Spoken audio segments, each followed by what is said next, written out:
I'm Melissa Shanahan, and this is the Law Firm Owner Podcast, episode number 188.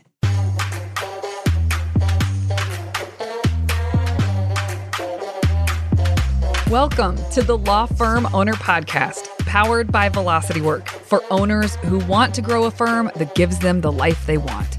Get crystal clear on where you're going, take planning seriously, and honor your plan like a pro. This is the work that creates velocity.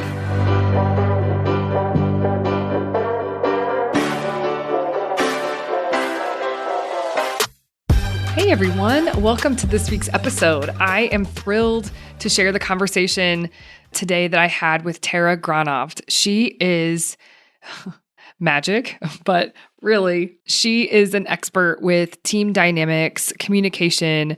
Her company is called Align. She's a CEO of Align, and that is aligntransform.com. I have been on the hunt this year for resources that help me be a better leader. This has become glaringly apparent to me that this is what I need to focus on. And, you know, I watch clients go through this and they kind of hit that phase where this is the time. They've got to be better leaders and work on that. Even if they're good, they know that they have to up their game and increase their skill set. And I am there. I actually struggled to find resources that were really helpful. You know, as you all know, I facilitate quarterly strategic planning, and that's very nuts and boltsy, but there's rocks where you identify your quarterly priorities. And for me, this quarter, what became very apparent is that I need to increase my skill set. And so I wanted a rock around that. Now, I have found Tara, thanks to Claudia Reverman, shout out. She referred me to Tara, and it has been the best thing. It's like drinking a tall glass of water. It's exactly what I needed. And I'm hoping by having her on the podcast today, it'll reveal and shed some light and make you maybe not feel so alone about managing people and that whole topic of dealing with people in the organization and leading them. You know, I used to work for a company that used to say, you manage processes and you lead people. And I couldn't agree more, but somehow that's actually a lot harder than I ever thought it would be. And I've seen people, like I said before, I've worked with so many business owners at different stages of growth, and I've seen the real uphill climb it can be to develop yourself in a way that you need to so that you can lead a team in the ways that you need to lead the team so that the business is healthy and thriving internally, because everybody wins when that happens. Clients, you as the owner, the employees, and the business stays healthy. So I wanted to share this woman that I found with you all, and my plan is to have her on in the future as well, not just this one time, so that she can address topics that are really common, topics that are people-focused and leadership-focused, team dynamic-focused. So today you will hear us talk through some concepts that were really helpful to me as I implemented them into my team and my sphere. You'll also hear there's some, I've got no shame. I'm going to be really vulnerable. Anytime you hear me talking with her, I'll be transparent about, using me as an example with some of the things that I've struggled with and how she helped me overcome them. So you'll hear a bit of that today. This is work that's never done. I'm realizing that. And I have a long way to go. I have a long learning curve and I'm ready for it. And I feel like I have a partner with Tara, and I hope that you find insights from this podcast that helps you feel like you have a partner too. And then, of course, I encourage you to reach out to her if it feels like someone that you really want to have a conversation with about what it looks like to work with her. She's just lovely and smart and sharp and always says the right thing that helps you really grasp what she's trying to convey. So I'm excited to share her with you. In the future, we'll dig into topic-specific episodes with her, so I'm looking forward to that. If you have anything you'd like to see covered, a specific topic within leading and managing people, then please email hi@velocitywork.com, and we will make sure to capture those so that we can have her dig into some of that in the future. A couple housekeeping things. When we did this interview, I was really under the weather. I tried to mute myself and make sure that you didn't have to hear anything, but you may hear some coughs and some just congestion, as you can probably still hear in this. And also, we were having some work done outside of our house, and I was trying to not let that affect the sound quality. I'm not sure if that came through or not, but if it did, please forgive that this week. All right, everybody, without further ado, please enjoy this initial conversation with Tara Gronhovd. All right. Welcome, everyone, to this week's episode. We have Tara Gronhovd with us today, and I am thrilled to bring her expertise, knowledge, magic to you all. So welcome, Tara. Thank you so much, Melissa. I'm really excited to be here. Will you please tell everyone what your business is and what you do? And then we'll dive into some topics. Yes. So my company is called Align. I work with teams and leaders of teams. So we provide leadership coaching and development for leaders. And then I use strengths. I'm a Gallup certified strengths coach and use strengths to help with people to build self-awareness and then team awareness. So working on team dynamics and how we can work better together. Well, you've certainly helped us. I was referred to you by a client who loves you, used you for the Strength Finders stuff. That's, she kept talking to me about it, and I am familiar with it, but I'm not an expert in it by any stretch. And to give some context to the listeners, basically, my team is hitting a point that we have to pay attention to how we communicate, and we really need to be tight as a team. And that is not my strength. I know how to get a business to do what it needs to do, like from a behind the scenes, like the strategy and planning, and that all has to be there. But there is this side that I'm not an expert in, and I've never pretended to be one. And I am on this journey, and I'm going to share it with people as I go. But the leadership side of things, management side of things, when you have humans working in an organization, it's just a totally different game. Well, I would say that because all humans are different and come with their own stuff. Mm-hmm. We all come, like we were talking about before, we bring our whole selves no matter where we go. So everyone's bringing the whole of themselves and their history into your team, whether you know about what they're bringing in or not. And so I would say very few people would say that it's their expertise in figuring out how to get their team to work really well together. Yeah. It's something we don't pay a lot of attention to. I think we kind of usually leave it to chance or hope that people will be mature enough to figure it out themselves. But even mature, skilled people can struggle with different team members. Yeah, definitely. I've always been someone who's practiced a lot of just frameworks and self-development, just applying it to myself. And it's only when you're in relationship with other people that you realize how not together you thought you were. So that's true for marriage and having a kid. And then it's no different with the team. It's like a different set of relationships to manage and make sure that everybody is working well together and everybody is, I guess, being seen. And it's a whole job in and of itself to manage a team. Well, I say, parenting is humbling. But I actually believe leadership is more humbling. Yeah. Because it's a variety of mirrors that you are holding up. Yes, you know these things, but then the reality of your own instincts come into play. The reality of your own strengths and instincts come into play. And different people are going to, bring out different aspects of our personality that we've never had to deal with before, potentially. Yeah. Certainly not as owners or as leaders, trying to move an entire vision and company forward. It's personal and we're going to take it personal. And emotional regulation, understanding how we show up and how other people's interactions with us can trigger certain behaviors or emotions in ourselves. Like that's the work of leadership. Honestly, I truly believe it's not necessarily why people come to work with me or with my team, but it is 100% what we end up spending a lot of time on, because how you are reacting to others is going to impact how they show up as well. Yeah. I don't think I realized, because I've been having a hard time the last, several months. Actually, this year, it started in February. I know exactly when I noticed how bad it felt for me. I didn't feel like I was doing a good job navigating it, but I couldn't tell, am I not doing a good job?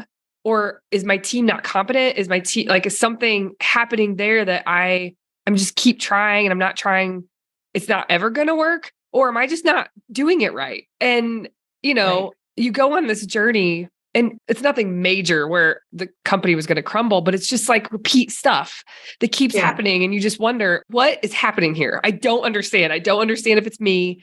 I don't understand if it's them. I want to be fair. I'm also don't have any more patience. Like I just felt trapped by the fact that I have a team. And that sounds crazy because the team is the thing that will. It should be the opposite, right? Yeah, exactly. This is the thing that's going to set you free, that you can now move things off your plate that don't make sense and empower other people to rise up and to run with you. And then when we're all tripping over each other, it's confusing. Oh my gosh, your language is really good. That's exactly what it is. It's tripping over each other. And I've talked about on the podcast at times, and I still I stand by that stuff. There's tactical things that can help improve or gel that I've learned over the years that I may share, things like about huddles and about like stuff that you can do that's meaningful. And we do our own version of the things that I share on the podcast. But the conversation that I've had with you in the last couple of months has been the missing piece for me.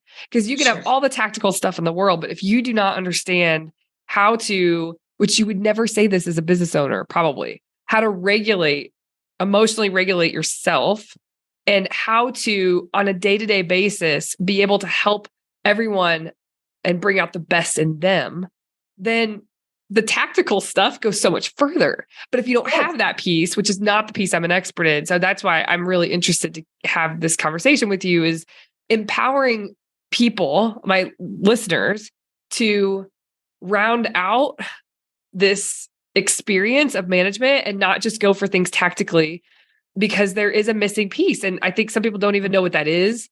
And I think our conversations could shed some light on it. I understand, personally and integrally, how frustrating it is that emotions have to be a part of the game, have to be a part of what we're dealing with. Like, I think that a lot of times, because emotions are so frustrating, our own emotions can be frustrating to ourselves as business owners, as leaders. They're really inconvenient. And then to have to acknowledge and figure out how to manage our own, not only our own, but make space for other people's emotions and how those are going to impact us. Yeah. It feels overwhelming and difficult and challenging. And yet it is the work of leadership.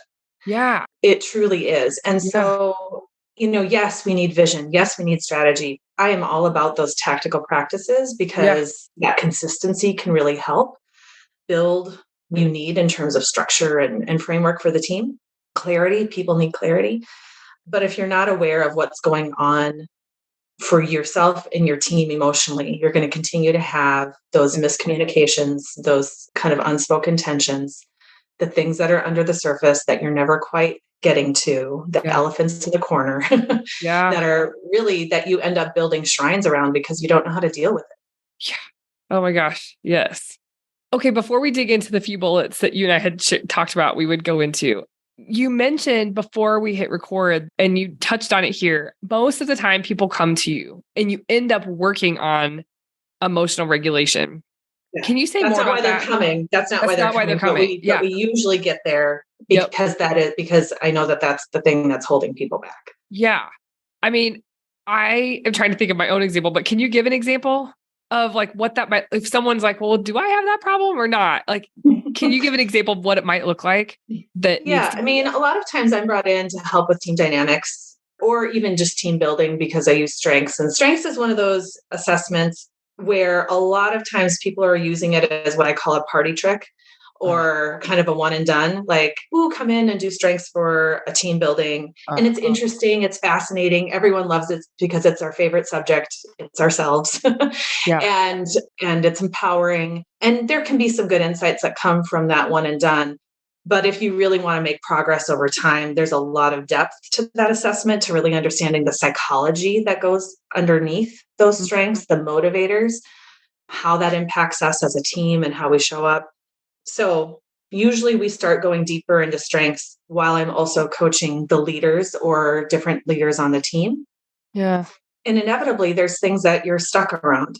There's things that you're stuck on.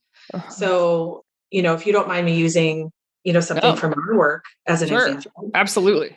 You are someone who really wants to understand the root cause so that it doesn't happen again. Yeah. Totally. right? Yes. And it feels really important to you because you lead with futuristic and significance.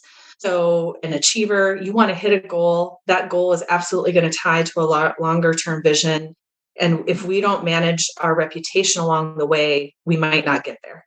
Yeah. So That sentence feels like a fact. It doesn't feel like it's it up for doesn't feel debate. like your preference. It feels like a fact. Right. Yeah. Yeah, exactly. Yeah. But So that's, you have achiever and futuristic and significance in your top 10. So that's part of that dynamic. So when something happens for you, Melissa, that on the team where there's a miscommunication or a misstep, especially if it's client facing. that feels urgent. And then activator comes in and pours fuel on the urgency because activator wants it done now. Yeah. So that feels urgent, and you are going to bring a lot of energy into that dynamic. Yep. You have team members who don't lead with the same strengths that you do. Yeah. And that energy is going to sometimes shut people down. Yep. And get the opposite reaction that you want. Because what you would really like is for the team to come together, figure out A, how to fix it right now. But almost more importantly for you, B, how do we make sure this doesn't keep happening? Like, how do we know that we're not going to end up with the same problem next month? Right. Yep. Yeah.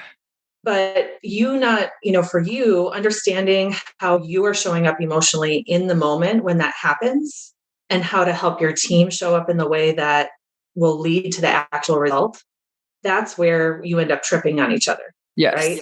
Because you come in with energy around, we got to figure this out. And you might have a team member who says, I got to hide, not because they're ashamed, but just like, I'm going to wait for this energy to go away and then I'll come back, when this feels like something I can help with or manage. Yeah.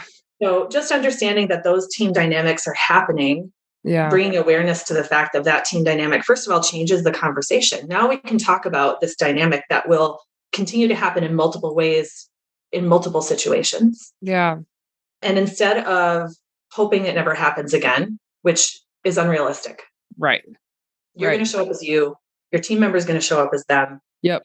And so instead of bracing for impact, like, oh, is this going to happen again? Yeah. Let's have a plan for it. Let's talk about the fact that it's there. Yeah. And have a plan for the fact that it's going to happen. And then what do we do once it does? Right. Yeah. No, that's okay. That's a perfect. I'm so glad you shared that example because that is it. And I remember the first time. So for listeners, I brought Tara in at our team retreat that we had in October, and she did a strengths workshop with us, and it was really helpful. And after that, I have coaching sessions with Tara to just continue to develop on this. And then she's going to lead some workshops for us in the future. And I knew prior, so reaching out to you felt like a drink of water. But really, after working with you, I understood that this is my work. This is my work. Everything else, I'm dialed. I have numbers out the wazoo. I'm tight in my house my house is in order. But this is the part that I have to develop. And I forgot what it feels like to be a beginner for real at something. Like, really, like, I understand what learning curve I'm about to go on. And I think it's going to be really hard. I think having you to be a guide is really useful. And thank you. But it's almost like a decision that I had to say, no, I'm taking this seriously because nothing is going to ever be the way I want it to be or feel in my business unless I get this right. And so this is a journey I have to go on. So that's how we end up here. I love that. And you are so right. I'm not for everybody. So I tell people, like, I can come in and do teamwork and I'll do that. But if they want to continue, I'm eventually going to shed light on things that are going to feel uncomfortable. That is who I am. It's part of how I'm wired. Yeah. And because I know unless we deal with that, we can't actually make progress. Right. And so then I'm not interested because growth and development those are my core values. And I really believe the journey of leadership never ends. We are always in the state of becoming. Yeah. I have so much respect for you, Melissa, and for leaders who say, this is going to be hard and I'm going to do it because it matters. Yeah. It matters for my business. It matters for my people. And honestly, unaware leaders cause a lot of damage. Yeah, I can see that. It matters for our business and you should do it for that reason, if nothing else, right? Yeah. But it matters for the people you lead. Us showing up as maybe not our best selves, unaware, kind of blind to our impact. Yeah.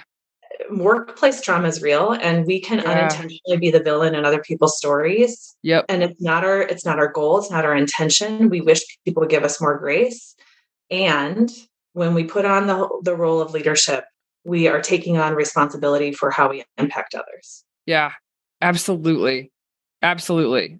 It's just deep work, I guess. And that's, I told you before, and I don't know if I've mentioned on the podcast or not. I probably have, but certainly, it's come up when I talk to clients and members around certain topics.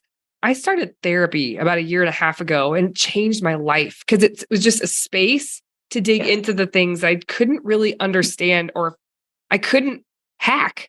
I couldn't self-develop my way to it. It wasn't within my access. And after having a kid, it feels like it all became very apparent. So I have a great therapist who I love. And that's really been helpful with a lot of the same things that you and I talk about, but for personal life. And you and I talk about the same things, but in different contexts, which is really useful because I don't talk about that stuff with her. I mean, she would, but it's not the same as talking to someone like you whose really focus is team dynamics and leadership. But it's fascinating to me that it's the same shit. It is. So there's a coach on my team. Her name is Pamela Nelson. She's phenomenal. So she is a counselor and focuses on mental well-being. And so we bring her in terms when someone has really deep work in terms of mental well-being in the workplace and needing more, like I said, workplace trauma is real. Like we experience hardship at work and then we expect everyone to get over it. Right. Yeah. And just move on because it's work, because we should. Right. So I really understand. We take the approach that mental well-being is for everybody. And it's this important kind of overlay with leadership. I too started my own leadership. Went back to therapy a couple of years ago because my kids were at an age that were kind of triggering some things in me and I needed to go back. And I've been on this journey to learn how to feel my feelings, and it's terrible and it's awful. Totally. And it's wonderful. Yeah. All at the same time. But I think that therapy and leadership coaching go really well together. They are a great combination. You can do one or the other and still make progress, but together, especially in leadership, it makes a big difference. Yeah. Well, I appreciate you saying that. I did not know that until right before the recording. You said most people, they come for, a specific issue, but we end up working on emotional regulation. And I don't know why that made me feel better. I think I did not know. I think I thought I was like the one of your clients that has to work on emotional regulation. So when you said that, I was like, oh, that makes me feel so much better. You're not alone. It's not just you. Yeah. Oh, every single person, including myself. Yeah. Yeah. Yeah. Okay. There's a few things I definitely wanted to talk about on this episode. One that was really useful to me, and I think it's based on the strengths of my team, but you can tell me if this is universal, is asking what instead of why when you are kind of digging in to figure out what happened. Can you say more about that? And because I can see where I have done this opposite and where it makes people feel cornered. I was not intending to do that.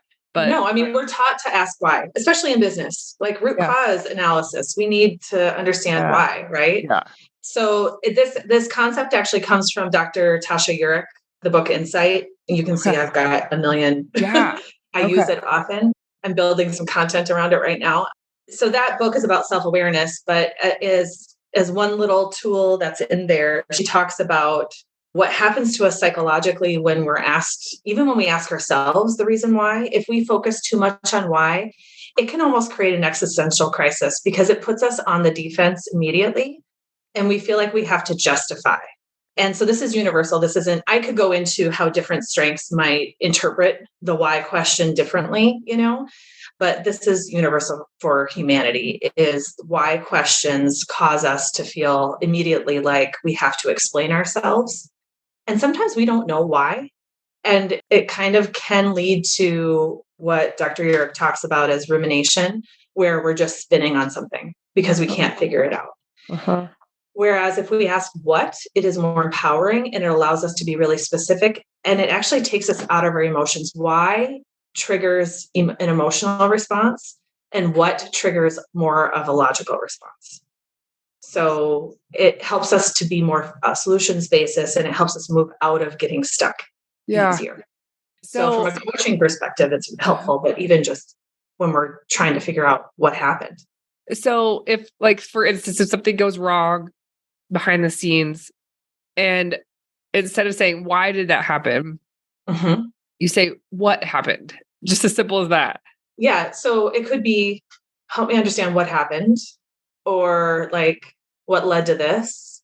What are we going to do about it moving forward? What other situations could lead to something similar? So there's a lot of different ways to ask what questions that could help you, that can help you find answers, as opposed to digging into something that people may never be able to identify, because you could always ask another why question. Yeah. Okay, so this is fascinating. I wasn't even getting creative with it, and it already helped me. Like the other questions you were just saying, it's more about I really do want to understand why something went wrong. We Right. have processes, we have like what I just don't understand why. And so that is my natural question to ask is Yeah. like, why did XYZ get missed? But it is a why question. And taking a pause long enough to just not ask my initial gut question, but instead shift it to, can you tell me what happened? Or even honestly, I think that I haven't been that creative. And I think I've just said, what happened? That is easier for them to answer. I'm noticing than it is to ask them why. Like they do lock up. Why feels like an identity question. Like, I feel like it triggers having to justify not just my actions, but myself, like who I am as a person. Yeah. Whereas what questions allows me to disassociate a little bit from, like, it's not about removing ownership. It's about helping people move into the thinking part of their brain and out of the I must defend myself. So for another time, we could talk about defensive reactions and what happens in our brain. But Oh, yeah. yeah, Okay. That sounds fun. Oh, I don't want to forget that. We will definitely have to do that. fight, flight, freeze, or fawn. Okay, another thing that also really helped that we've talked through that we wanted to share on the podcast today was the power of the pause. Yeah. And so I would love for you to speak to that and how to apply that. Yeah. So the power of the pause, which maybe people have heard of before, but when something happens, especially when we are busy and we have a lot going on and we have an opportunity to deal with it in the moment, we feel an urge to say the thing or do what we have to do in the moment. When we recognize, though, that, or when you or I recognize that we're a little hot, we're a little frustrated, it might Yeah. not be the right time. And it doesn't have to be a long pause. You might be in a meeting and you can't get like a day, right? You might need to take a pause for just a few minutes. Excuse yourself to go to the bathroom or take a phone call or do something to just give yourself a minute to calm your heart rate down. There's a guy who wrote a book called Scream Free Parenting, Hal Runkle. He associates parenting and leadership as being very synonymous. And I believe that as well, because it really is all about our emotional regulation. But he says our work as leaders is to have the lowest heart rate in the room. Oh, I like that. And so if you know you're coming in hot, if you know that you are not feeling calm, you might need a few minutes to breathe. My colleague Pamela talks about just drinking 8 ounces of water can slow your heart rate and reoxygenate your body. Mm, And so you just need a few seconds sometimes, or a minute, to remember that you are a leader in this situation. And your job is to help your people solve this problem, not for them to feel bad about it. yeah. I have to Yeah. remember this in parenting all the time, like, and in leadership. Like, the job is not to make them feel bad. The job Right. is to help them solve the problem. And so our emotions can, like I said, we were talking about before, really get in the way of that. And so, you and I were talking about a situation, sometimes just having a few talking points for yourself. Like, Mm. I know under these circumstances, I'm going to get amped up. Uh-huh. And instead of diving in and feeling a sense of urgency to figure out why or what we're going to do right now, I'm going to have a few talking points for myself to empower that person to go fix it, and then give us the time to come circle back and talk about it. So, okay, that's disappointing. and I trust you're fixing it. What are you doing to fix it? Maybe you need to ask a few questions. Maybe you're giving some guidance. And then for you, you were talking about having an answer meeting. We were calling it an answer meeting or a falling in love with a problem meeting, right? Uh-huh. Uh-huh. So then just being able to say, let's schedule an answer meeting next week to talk about what happened and, what we're going to do to make sure that doesn't happen again. Yeah. You don't have to dive in right then, because even if that person is looking cool as a cucumber, probably they already are beating themselves up about the mistake. Yeah. So let them go fix what's happening in the moment. But that doesn't mean that we never come back to it. Right. Right. And whether it's later in the day or the next day or a week from now, then you can dive in and try and figure out what happened and how you're going to fix it. Yeah. And that gives you space and time. Yeah. I think I told you, so I know what you're referring to. There was not a mistake. It was just like our process or our plan wasn't followed. Yeah. Yeah. My friend Molly McGrath calls it process violation, which sounds so extreme, but like basically we have a process and it wasn't totally followed. And it got crunchy. Like we weren't sure we were going to be able to overcome that and deliver what we were supposed to deliver. And as it was like all unfolding, my husband said, it's almost like your team is skiing down the slope. It may be the wrong slope, or it may be, too late, whatever, but they are trying to ski down the slope, and you wanting to understand like why this is happening and like all of that in the moment is not helpful, because yes, it needs to be figured out. And this is you. And then I talked to you afterwards and you helped me like think through it even more. Yes, it needs to be figured out, but it's just like you're yelling at somebody, which yelling is a strong word, but I did raise my voice for sure. I was really worked up, and it was happening as they were trying to ski the slope and fix the problem. And it's almost like dissonance for me, where it is hard to, in the moment, to emotionally regulate when you get the news that something is, it always is client facing stuff. That's the thing for me. Like we say we're going to have a deliverable. And then if it feels threatened in any way, it is very difficult for me to keep my heart rate down. As you put it. Yes. But talking to you afterwards and just doing my best to stay neutral and help fix the problem to the best of the ability. Like if I need to be involved to help, and then schedule time for that instead of allowing it to just flow into the moment is actually freeing to know you have a plan, like you said, because I do believe if you have a plan, everything just goes more smoothly. But it is more freeing, but it's still challenging.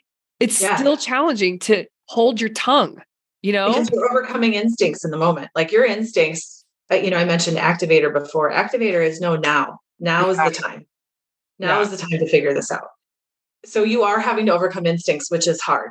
I mean, that is challenging, but practice makes progress there, and eventually it becomes easier. And this is why team dynamics are so important too, because it's important for your team to understand what's happening for you when you do get worked up there. Like what are your motivations? It's not because you are trying to be challenging or difficult. No.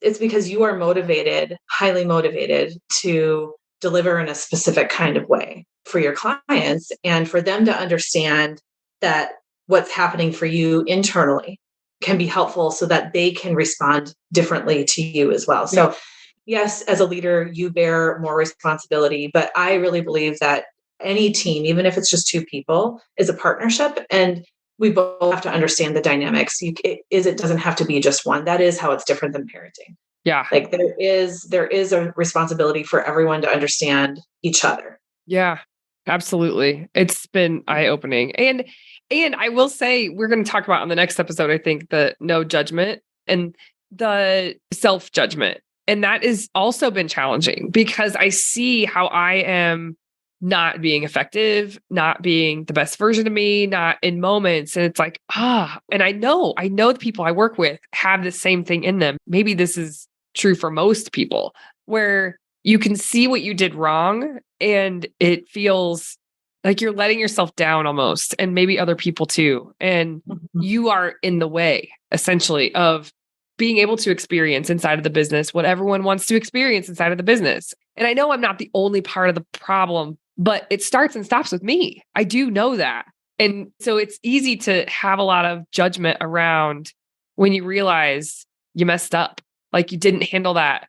With the word integrity is coming to mind, not integrity, like I think I have integrity, but in the moment, I am not lining myself up with who I really want to be. And so it feels Yes. outside of integrity. And there can be shame around that. And it's not worth it. I don't think that's a useless path to go down, but it can be really natural. So I'm excited that you're going to talk about that. We've talked about having you back and talk about that topic specifically. Yeah, I think it's really natural. Every person judges themselves harshly around some of their own weaknesses or instincts or roadblocks, the things that continually trip us up. They're patterns that happen in multiple areas of our lives, usually. Sometimes specific work things will bring it out uniquely, but a lot of times you can look and see this is an issue that I struggle with in multiple areas. And similar to the team dynamics we were talking before, that's what I call a point of natural tension, but we have those internally as well. So again, rather than bracing for, am I going to show up that way again? Having a plan for what you're going to do when those emotions are triggered, right, is key. And the goal is not perfection. The goal is progress. So can I show up 1% better today than I did yesterday? James Clear talks about atomic habits and, can I show up 1% better today than I did yesterday? What would that look like? Yeah. And so that's how we make progress. I think sometimes like in coaching or these team dynamic sessions, we have amazing insights and then we expect everyone to just show up different the next day. Right. Like, oh, now that we know this, awareness does not lead to improvement unless there is practice and intention that happens. Mm-hmm. Yeah, very true. Okay, I'm also wondering if you, on a future episode, if you will talk about helping people identify when it isn't a fit, like truly it's not the right fit for the role. And it makes sense to let someone go, get someone else new in, because you could keep working on yourself till the cows come home. And if it's just not gelling for some reason, it's like, where's the line with continuing to work versus, okay, let's just call this and then start again.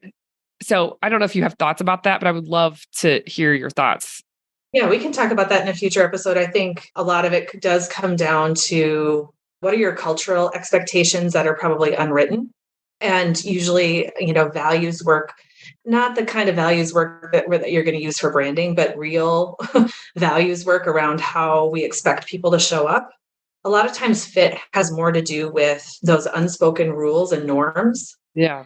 But really getting clear about what those are is really powerful. And then assessing and being really clear with people around your expectations around that. And letting people kind of either choose because they literally choose like, oh, that isn't going to be a good fit for me, which not everyone's great at that kind of self-awareness, or they choose with their consistent behavior, right? Yeah. So really helping people, I work with a team where growth mindset is a core value. And that means that people own their mistakes and it looks a certain way and they've got processes for it. And they're getting better in onboarding at helping people understand that and just getting comfortable with, mistakes and failures.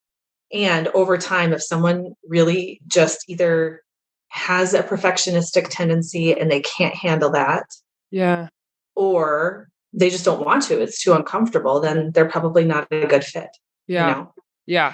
From a performance standpoint, so that's more of a culture. From a performance standpoint and role fit, like that's, then looking at if you have a role that's expecting someone to be high detail and they are just wired differently. Unless you've got some stopgaps that they want to follow, those processes they want to follow, they're probably never going to excel or feel good in that role.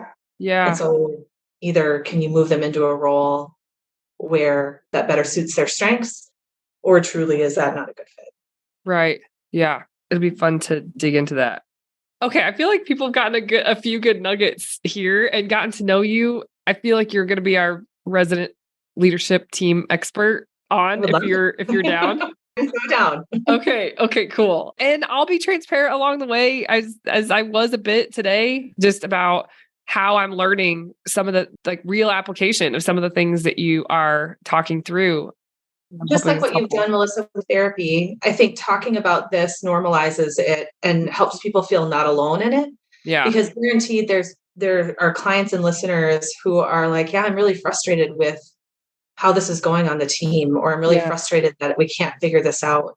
People is usually the issue. Yeah. That's usually the root.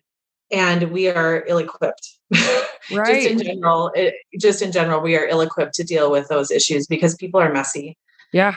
Yeah. So yeah. Absolutely. I totally agree. And I get you're right. People probably do feel alone in this because I thought I was alone. I thought the stuff that we talk about, it's like, oh, geez, that emotional child over there can't get it together, but we're going to work on this. I know that you don't think that, but No. in my mind, it's like, it feels frustrating that this is the stuff we're working on. It does not feel like I do see the connection, but that's not what you think you need to work on when it No. comes to leadership. And I can clearly see it now, but I really did feel like, gosh, I'm at the stage where this is what we have to work on. Like, we're not working on tactics. We're not working on the sexy stuff, like the easy stuff that you like. We're going to work on the stuff that is going to be really hard for you. And I think the thing that makes me feel a little bit less alone is that I know in life that this is a thing for people, but knowing in business, when you're managing people, that this is something nearly everyone deals with is very freeing. It's like, okay, well, then it kind of allows you to get in there and play. Like, let's learn. Well, Yeah. it is freeing. So, you and I both have experience with a certain business model, right? That has all of these elements to it. That's, this business model. And we both have that experience where the people aspect of the model is what's not strong. And then people are frustrated and they think there's something wrong with them when they can't get the model to work. Right. You know what Right. I mean? Yeah. And the model is brilliant. It's really great. And this people aspect really does need to be figured out because people will disappoint you. They will not show up perfect. They will bring their own stuff and you will have to deal with that. And that is frustrating, but it's real. Yeah. Yeah. Absolutely. Another thing that strikes me when I think about my clients is that not everybody is like me. Like, you've mentioned some of my strengths are activator and like it just seems like they're intense. I don't know if that's true or not, if that's fair to say, but there's some things that Yeah. are more intense than some other people's maybe top 10 Right. strengths. And I have those clients that they seem so calm all the time. And I don't know what their strengths are, but I would imagine this plays out. It looks different externally, Very but it's different. the same thing where someone who's really calm and passive doesn't address it, where I address things head on. I'm not afraid of confrontation, not meaning in a mean way, but just like hitting it head on. Let's like figure this out. Yeah. And other people probably avoid that. And it's the same root issue, which is this emotional regulation, but there's dysfunction happening because that's their instincts and that's how it's playing out in their world. And so I thought I would just share that I don't know all the ways it could look, but if you're listening and you're like, well, I'm not that. Yeah. I don't raise my voice. None of that. But how might you be enabling dysfunction by the way that you lead? And it may look opposite of me. I don't know. Yeah. I mean, the same scenario we were talking about before with a very different set of strengths could have said, don't worry about it. It's fine. Yeah. Inside boiling because they're frustrated because, so there's still a conversation to be had and there's still a discussion that needs to be had to figure out what's going on so that it doesn't continue, right? For the good of the business, for the good of the development of your people, for the good of your own mental health and frustration, people who are just stuffing it without dealing with it build resentment over time. And that's where you end up just firing someone out of the blue because you can't handle it anymore. But that person you've never taken the time to maybe really help them understand what the expectations. So yeah, it can look very different. Yeah. Yeah. Well, thank you for your time today. And I can't wait to have you back. Well, thank you so much. This was a pleasure and I'm excited to continue the conversations. Yeah. I mean, listeners, if you have anything that you would love us to touch on in a future episode, like something really specific, send an email to hi@velocitywork.com, hi@velocitywork.com, and we'll capture that and make sure to bring it up in a future episode with Tara, because I think she's a great resource. If people want to reach out to you or learn more about you and what you do, where should they go? Yeah. So you can go to aligntransform.com. We're in the middle of remodeling the website, but it's there. Okay. Or you can email me at Tara, Tara, at aligntransform.com. Awesome. Okay. Well, thanks. And until Thank you, next Melissa. time. All right. Sounds great. Thank you. Bye. Hey, you may not know this, but there's a free guide for a process I teach called Monday Map, Friday Wrap. If you go to velocitywork.com, it's all yours.